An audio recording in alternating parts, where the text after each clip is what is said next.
विश्व के कोने कोने में यूट्यूब के माध्यम से हमसे गुरु मंत्र लेने वाले मेरे प्रिय शिष्यों, सज्जन और संडारियों,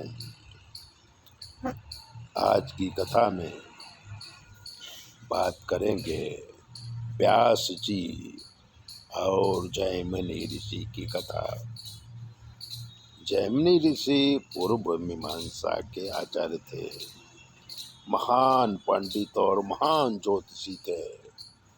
ज्योतिष विद्या में उनकी इतनी पहुंच थी कि उन्होंने पूरे नियम बनाए, पूरी विधि बताई और ज्योतिष के बहुत सारे ग्रंथ भी लिखे। तो व्यास जी महाराज के खास शिष्य थे। जब व्यास जी महाराज भागवत की कथा लिख रहे थे तो इस श्लोक की रचना करने के बाद व्यास जी जैमिनी ऋषि को चेक करने के लिए देते थे कि बराबर लिखा है कि नहीं लिखा है। 9वें स्कंद में व्यास जी ने लिखा कि बलवान इंद्रियग्रामो विद्वान समपि करसति, मतलब इंद्रिया इतनी बलवान है कि विद्वान को भी आकर्षित करती हैं। ये श्लोक पढ़ने के बाद जैमिनी ऋषि ने व्यास जी से कहा कि गुरु जी, ये बात ठीक नहीं है।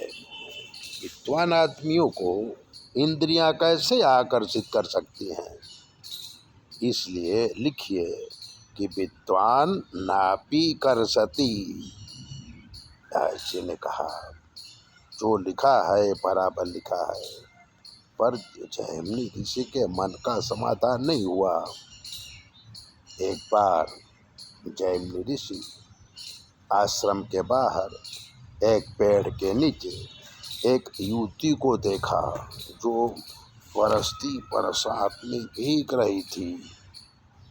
उसके वस्त्र उसके शरीर से चिपक गए थे। तो जैमिनी ऋषि उस युवती के पास आए और कहा कि हे सुंदरी, बरसात में भीग के बीमार पड़ जाओगी, इसलिए आश्रम में आके आराम करो। युवती ने कहा कि पुरुष जाति बड़ी दुष्ट होती है, मैं उनका विश्वास नहीं करती, क्योंकि वो मन के बड़े चंचल होते हैं, धूर्त होते हैं। तो जैमिनी ऋषि ने कहा कि सोच समझ कर बोलो, मैं पूर्व मीमांसा का आचार्य जैमिनी ऋषि हूँ। मेरा भरोसा नहीं करोगी तो किसका भरोसा करोगी? तब युवती ने कुटिया में प्रवेश किया। युवती को देखा जैमिनी ऋषि मोहित हो गए, मोहित हो ही चुके थे। उन्होंने कपड़े दिए और युवती ने कपड़े बदले। तब जैमिनी ऋषि ने पूछा कि तुम्हारा ब्याह हो चुका है? युवती ने कहा कि नहीं हुआ। क्यों नहीं हुआ?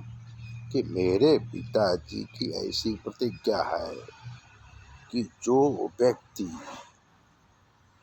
मुंह काला करके मुझे कंधे में बिठा के और अम्बा जी के मंदिर में दर्शन करने ले जाएगा, मेरे पिताजी मेरा विवाह उसी के साथ करेंगे। तब जैमिनी ऋषि ने कहा कि अगर इतना करने पर इतनी सुंदर युवती मिलती हो तो क्या बुरा है? जैमिनी ऋषि ने कहा मैं तैयार हूँ। उन्होंने काजल से अपना मुंह काला किया, युवती को कंधे पे बिठाया और अम्बा जी के मंदिर ले गए। वहीं पर चबूतरे में व्यास जी बैठे थे तो जैमिनी को देख के हंसने लगे और पूछा, क्यों बेटा, कर सती कि नाप कर सती। जैमिनी ऋषि लज्जित होके बोले, गुरुजी आपकी बात सत्य है, तो हमारी जो 10 इंद्रियां हैं और जो 11वां मन है, ये इतने बलवान हैं कि अच्छे से अच्छे आदमी इनके चक्कर में फंस जाता है। पर जो आत्मा की बात मानता है, ईश्वर पे भरोसा रखता है, इस दुनिया में इंद्रियों के पाप से वही बच सकता है। तो हमारा काम ज्योतिष का है। अगर आप ज्योतिष दिखाना चाहते हैं तो 9825200108 पर फ़ोन करिए। हम बताएंगे आपके जीवन में क्या कमी है और आपको क्या करना चाहिए। चैनल देखिए, शेयर कीजिए, सब्सक्राइबर तो ज़रूर कीजिए।